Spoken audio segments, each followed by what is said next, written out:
Hello everyone, in this lesson we will examine the devices we will use in the sample lab topology. We have one router, one switch and one physical server. In our topology, VMware ESXi is installed on this physical server. ESXi will use one DNS server, one Radius server will work, and we will install two virtual wireless LAN controllers. Apart from these, we will also use one physical wireless LAN controller from Cisco's 2504 series and two access points.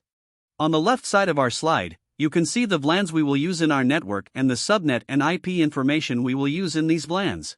In router 1 we will create 5 sub-interfaces and give the IP addresses I have written here for our VLANs. We will use IP 192.168.10.254 for virtual wireless LAN controller 1 service port. We will use IP 2254 for management port. For the second wireless LAN controller service port we will use 10253, and for the management port IP we will use 2253.